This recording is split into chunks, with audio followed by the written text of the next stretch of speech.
Hello! For this video, I decided to investigate The Economist's piece, Germany's Jews, Latkes and Vodka. For a bit of context, this piece was published in The Economist. The article was published in 2008 in the print edition, and the author is unknown. The article provided an interesting discussion of the divide between contemporary Jews in Germany, whom are mostly from Russia, and older or traditional German Jews. The piece heavily relates to the German concept of working through the past. Here we have the traditional German Jews and the new Russian immigrant Jews on the opposite sides of the scale.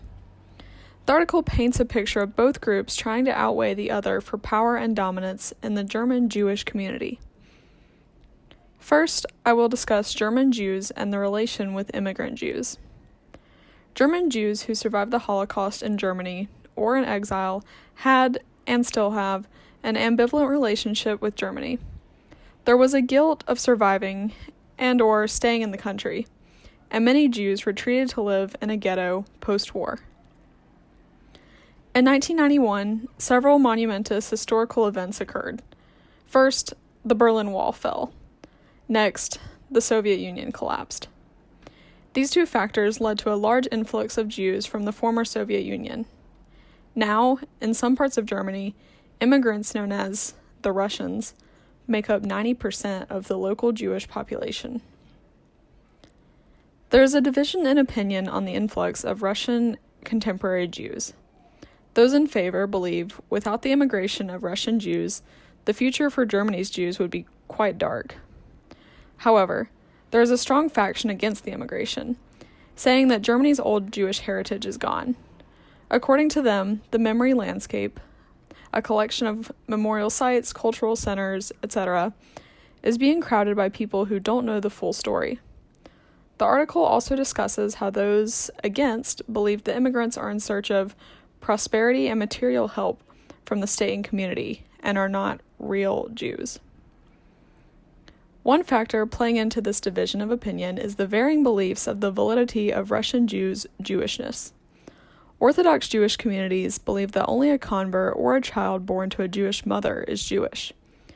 Interestingly enough, about 80% of newcomers are not technically Jewish by this definition, or Jewish according to Jewish law, but they are the future of Judaism in Germany.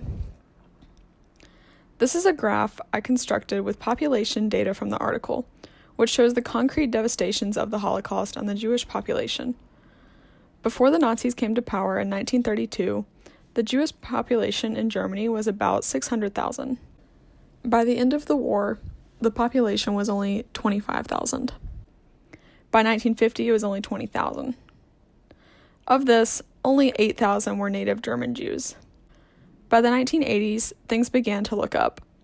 Growing prosperity and start of coming to terms with the past allowed for more German Jews to stay and settle down.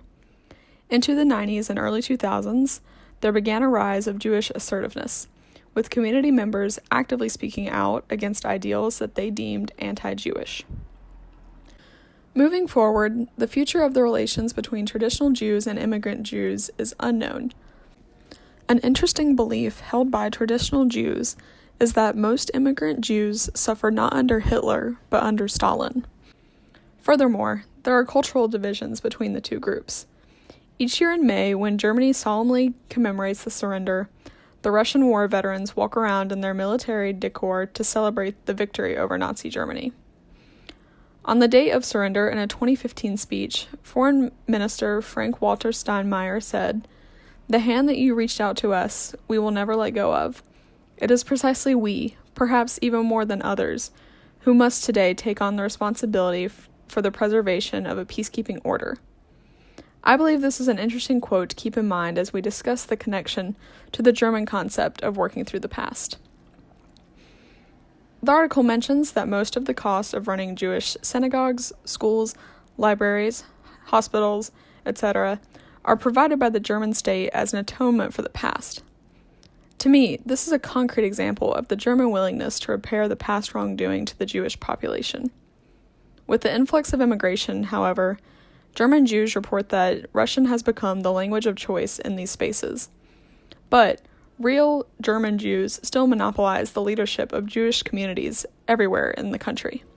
The question is, what should future resolution look like between these two groups? These are two quotes from the article that I believe capture the essence of the situation moving forward. I would argue that it is the traditional Jews' job to be accepting of the newcomers, as the reality is, they are the future.